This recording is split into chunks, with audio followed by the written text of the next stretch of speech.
Assalamualaikum warahmatullahi wabarakatuh. Nama saya Khairul Miftahuddin dengan NIM 2017 101144 dari kelas 2 BKIC. Akan sedikit menerangkan tentang pelajaran atau tentang makul ulumul hadis yang berkaitan dengan hadis syadz dan mahfuz. Ya, langsung saja dengan hadis syadz.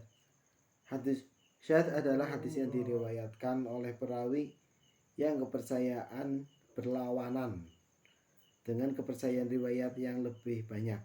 Dengan demikian, bukan hanya faktor kemutlak atau kesendirian dalam periwayatan saja, namun juga memperhatikan bahwa hadis tersebut harus berlawanan dengan hadis yang diriwayatnya lebih banyak.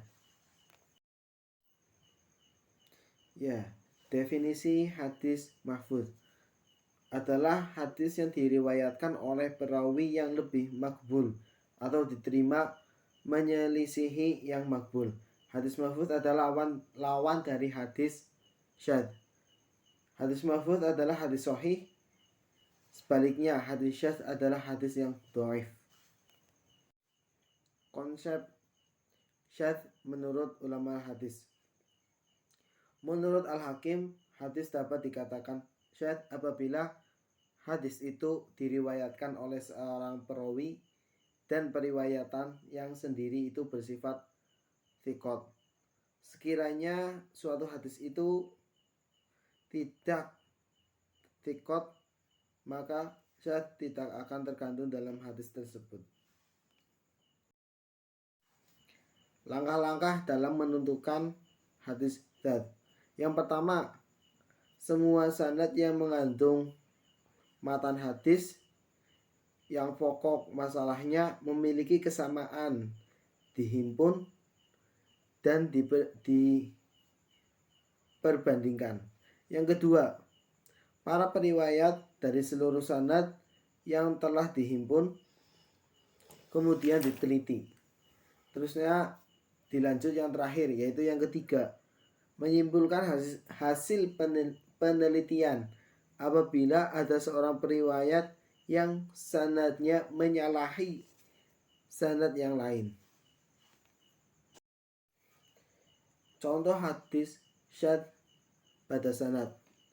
Di dalam hadis ini juga diriwayatkan oleh Sufyan bin Uyainah dan Ibnu Juraij dari Amr bin Dinar dari Aswajah dari Ibnu Abbas. Sufyan dan Ibnu Juraij keduanya mencantumkan Ibnu Abbas, sementara Hamid bin Zaid menyalahi dua rekannya, di mana dia meriwayatkan secara mursal dengan menggugurkan Ibnu Abbas. Sebagaimana diketahui bahwa ketiganya adalah berstatus thiqah. Dari sini dapat dinilai bahwa riwayat Sufyan adalah hadis mahfuz, sementara riwayat Hamid bin Zaid adalah hadis syadz. Dalam ketiga hadis ini, yang pertama menjelaskan tentang sholat jamak Nabi dalam perjalanan, yaitu jamak takdim dan jamak takhir.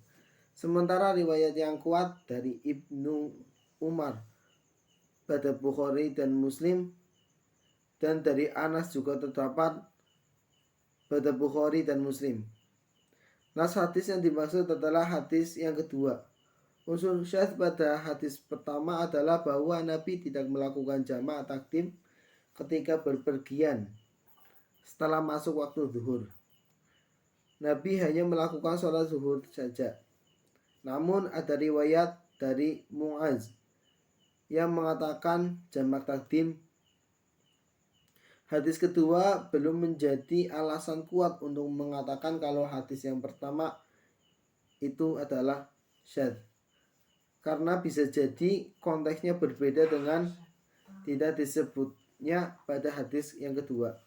Namun ada hadis yang ketiga juga dari Muaz yang diriwayatkan oleh Muslim dari Zuhair dari Abi Al-Zubair dari Abi Al-Tufail dari Muaz. Dalam hadis ketiga tidak ada dijelaskan secara tegas tentang jamak takdim Rasulullah pada perjalanan ke perang Tabuk. Pada hadis pertama, dengan demikian riwayat Qutaibah bin Sa'id dari Al-Laits dari Yazid bin Abi Habib dari Abi At-Tufail dan Muaz jelas mengandung syad. Sekian presentasi dari saya yang menjelaskan sedikit tentang hadis syad dan mahfudz. Terima kasih. Wassalamualaikum warahmatullahi wabarakatuh.